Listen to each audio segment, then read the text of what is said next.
엠킴TV 구독자 및 시청자 여러분 안녕하세요. 오늘은 제가 좀 특별한 시간을 가져보려고 합니다. 저는 지금 워싱턴 DC의 KCPAC 그리고 One Korea Network 사무실에 와 있습니다.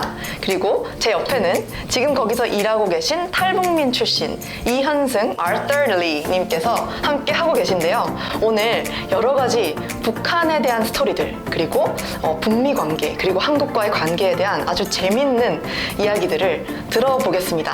자, 그러면 아서님, 제가 뭐라고 부르면 되죠? 그냥 이현승이라고 불러도 됩니다. 네.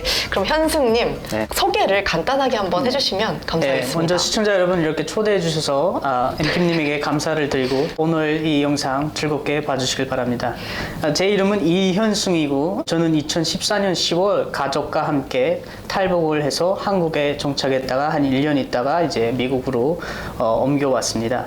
제가 탈북을 한 배경에 대해서 잠깐 설명을 드리면 저는 강원도 원산이라는 곳에서 태어나서 3년 있다가 이제 평양으로 옮겨서 평양에서 이제 엘리트의 삶을 살았다고 말할 수 있습니다. 그래서 평양 외국어 학원 북한에서는 톱 학교죠. 거기를 졸업하고 영어를 배워서 공부를 하다가 저는 이제 2002년에 군대를 자원 입대해서 3년 3개월간 군복무도 했습니다. 그리고 군복무를 마치고 중국으로 유학을 가서 중국에서 공부를 하고 중국과 북한 비즈니스를 하는 무역 대표부의 부대표를 하면서 북중 관계도 깊이 관여를 했었습니다. 그러다가 2013년 다 여러분도 아시겠지만 김정은의 그 악랄한 처형 자기 고모부를 비롯해서 500여 명의 사람들을 숙청하는 과정을 통해서 저희가 이제 북한 정권의 환멸을 느끼고 가족과 함께 탈북을 하게 됐습니다. 와, 특별한 그런 삶을 살다가 이제 지금은 미국에 와 계시잖아요. 그렇습니다.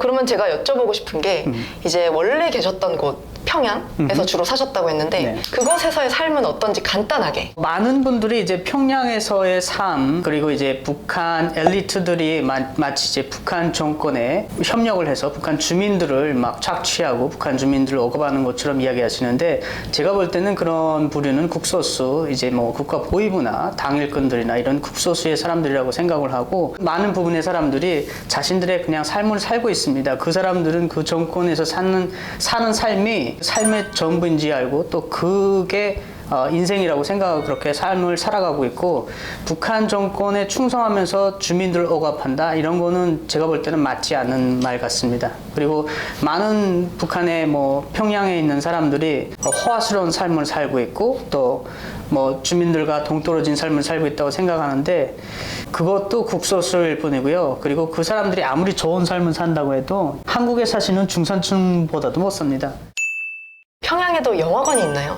그렇죠. 영화관이 구역, 디스트릭트마다 있습니다. 그런데 그 영화관이 이제 보면은 거의 1970년대, 60년대 그때 만들어져 가지고 리노베이션이 거의 안 됐습니다. 그래서 신작 이런 것들이 막 들어오고. 근데 영화관에서 네. 당연히 북한 영화만 보는 거죠. 북한도 영화를 만드는군요. 그렇죠. 영화가 만들어져 가지고 엠킴님도 아실지 모르겠지만 네. 북한이 이제 그 신상옥 그 감독이라고 아시나요? 그분을 잘 모릅니다. 그분을 납치해서 네. 한국에 이제 감독님을 납치해서 북한에 데려갔었어요. 김정일 때.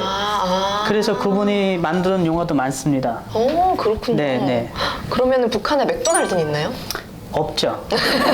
아까 전에 잠시 대화를 나눌 때 미국의 문물들이 넘어오고 있다고 했는데 근데 맥도날드는 없나 봐요. 없죠. 그러니까 맥도날드 체인점을 할 수가 없는 게 북한은 아직 시장 시스템이 자본주의 시장 시스템이 아닙니다. 그리고 맥도날드가 설사 들어간다고 해도 그 외화를 해소할 수 있는 시스템이 작동이 안 되고요. 그리고 이전에 제가 알기로는 이제 코카콜라가 북한에 들어가려고 이제 협상을 했던 적이 있는데 북한에서 어떻게 규정했냐면은 코카콜라와 청바지는 자본주의의 선전이고 코카콜라 청바지를 받아들이는 것은 우리가 자본주의를 받아들이는 것이라고 규정을 해가지고 그렇군요. 협상이 결렬됐어요. 자, 그러면 아까 전에 어떤 엘리트 가문에서 이렇게 오셨다고 했잖아요. 아버님께서 가정에서 주로 어떤 일을 하셨고 뭘 위해서 일하셨는지. 예, 아버님은 젊으셔서부터 오랫동안 북한에 중앙당 39호실이라는 데서 일을 하셨습니다. 잠시만요. 39호실이면 방이 여러 개가 있는데 그 중에 39번째 방? 뭐 이런 아니요, 건가요? 그런 건 아니고요. 네. 제가 알기로는 39호실이라는 이름을 가진 거는 이제 김정일이 숫자 3을 좋아합니다. 그래서 3을 붙였고 김일성이 숫자 9를 좋아합니다. 네. 그래서 김정일이 1970년대 중반에 39호실을 내오면서 3과 9를 붙여가지고 39호실로 명칭을 했어요. 39호실은 뭘 하시나요? 이 39호실은 진짜 많은 한국 분들도 같지만 미국에서도 많이 관심을 가지고 있는 조직입니다. 왜냐하면 39호실이 네. 북한의 경제 절반 이상을 담당해서 이끌어가고 있거든요. 그래서 여기가 39호실이 그러면 정부 기관인가요? 아니면 뭐 회사인가요? 39호실은 회사 같은 큰 대기업 같은 곳이지만 북한 정부기관입니다. 그리고 북한은 사기업이 없어요. 네, 그리고 네. 사유재산권이 없습니다. 그래서 모든 것이 국가적 소유예요. 그러면은 39호실이라는 그 큰 기업이 정부 소유의 어떤 기관처럼 운영되고 있는. 그렇죠. 정부 기관이면서도 네. 대기업 회사면서. 같은 역할을 하고 있고 이것이 그렇구나. 39호실은 김정일과 김정은의 개인 대기업이라고 보시면 됩니다. 그래서 39호실에는 최고 책임자가 원래 39호실 하면 보통 저희가 실장이라고 이야기를 하거든요. 네. 북한의 그 정치 시스템을 이야기하면은 부장, 부부장 이런 게 있습니다. 각 네. 부서마다. 근데 39호실에는 부장이 없어요. 일부 부장이 최고직제예요. 제1부 부장. 네. 부장은 김정은입니다.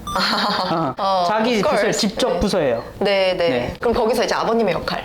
아버님은 이제 39호실에 이제 대기업이 한 네. 12개 정도가 있는데 그중 한 그룹을 맡아서 CEO로 역할을 하셨습니다. 39호실에 또 기업이 있어요. 그렇죠. 기업이 대기업이 한 12개 정도 되는데 그러면은 39호실 종사자만 해도 제가 알기로는 한 50만 명이 넘습니다.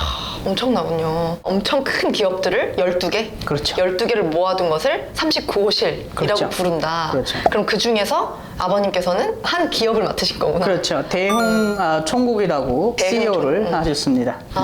어마어마한 자리셨네요. 그렇죠. 와. 그리고 나중에는 북한 국방위원회 네. 김정일 때는 김정일의 공식 최고 레벨 직함이 국방위원회 위원장이었습니다. 네. 그러니까 그 국방위원회의 군간경제개발총회사 이사장직을 하셨습니다. 어떻게 거기까지 올라가시게 되신 거예요? 제가 볼 때는 본인의 노력이 더 많았다고 생각합니다. 다른 사람들처럼 이제 아버지, 할아버지의 이런 백보다도 네.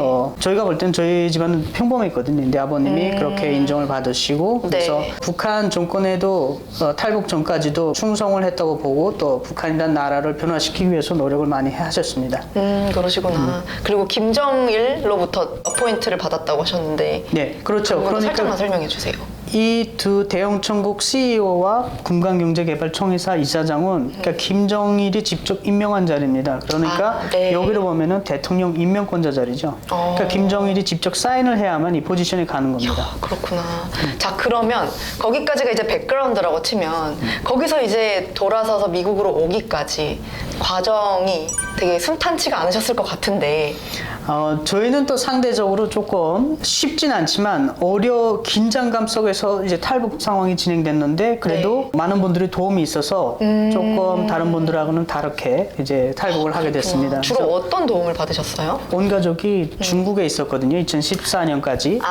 그래서 이제 그런 조건이 아무래도 탈북을 용이하게 했다고 생각을 합니다. 위치적으로. 그렇죠. 위치적으로. 왜냐하면 다른 분들은 탈북을 하려면 북한에서 이제 강을 건너가지고 그렇죠. 또 이제 몽골 가서 동남아에 가서 이렇게 오시거든요. 근데 저희는 그때 당시 이제 북한 여권을 가지고 있었어요. 그래서 그 여권이 이제 중국 밖으로 나갔는데 도움이 됐습니다. 그러셨구나.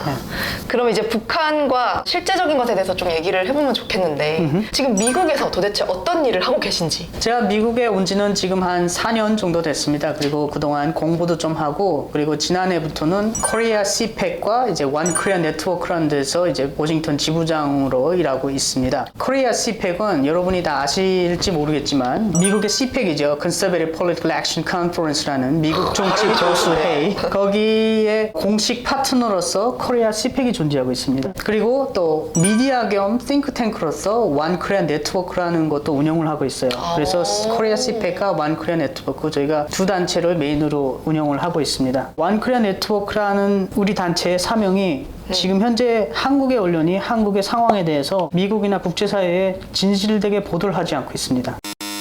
한국의 좌파들이 다 언론을 통제하고 있고 또 문재인 정권이 언론을 교묘하게 이용하면서 이런 부분에 대해서 우리가 실질적인 내용을 미국이나 국제사회에 알려야 되겠다. 특히 미국의 정치권에서 한국을 바라보는 시각은 항상 우리의 동맹 그리고 한국이 잘 발전된 민주주의 국가라는 데만 초점이 맞춰져 있고 한국에서 진행되는 인권 탄압 그리고 탈북민들에 대한 탄압, 또 표현의 자유 탄압, 종교 탄압 이런 거에 대해서 이야기를 안 되고 있거든요. 그러니까 이런 부분에 대해서 저희가 올바르고 정확한 정보를 전달해주고 또 그분들과 함께 한국의 자유민주주의를 지키기 위해서 미디어 겸 싱크탱크를 진행하게 되었습니다. 아, 그렇구나. 어떻게 보면은 우리나라에 대한 상황들을 국제사회에 알리는 그런 그렇죠. 역할로서 OKN과 어떤 KCPAC이라는 그 기관이 함께 하게 된 거네요. 그렇죠. OKN이나 KCPAC은 지금 웹사이트나 뭐 유튜브 채널 이런 게 있으실까요? 다 있습니다. 저희는 KCPAC 웹사이트도 있고 OKN 웹사이트는 저희가 주로 미국에 있는 정치인들 또 미국의 학자들, 전문가들을 타겟으로 하기 때문에 영어로 되어 있고요. 아, 영어로 되어 있으시구나. 그렇지만 OKN 유튜브 채널은 저희가 한국 분들과 미국에 사시는 코리안 아메리칸 분들을 위해서 한국어로도 하고 그 밑에 영어 자막을 넣어서 이제 채널 운영하고 있습니다. 그렇군요. 그러면 여기 현지에 계신 교민분들도 많이 시청하실 수가 있겠네요. 네, 저희가 이제 두 개의 언어를 다 운영을 하고 있기 때문에 많은 분들이 시청해 주시면은 저희한테는 큰 힘이 됩니다. 왜냐하면은 이런 한국의 그 목소리 또 미국의 보수 분들의 목소리가 정확히 전달이 돼야 우리가 왜 공산주의를 반대하고 사회주의를 반대하고 한국의 좌파가 진행하는 일들이 왜 잘못된 것인지 정확한 정보를 얻을 수 있다고 생각을 합니다. 네, 아주 중요한 부분이네요. 네, 구독자분들께서도 OKN도 많은 관심 부탁드리고 함께 또 보수주의를 건강한 보수와 또 자유를 향해서 나아가는 채널이 돼봅시다. 네, 감사합니다. 한국의 좌파가 펼치고 있는 대북 정책에 대해서 이제 북한의 고위직 엘리트 분들은 어떤 생각을 가지고 있는지 그 부분이 되게 궁금하거든요.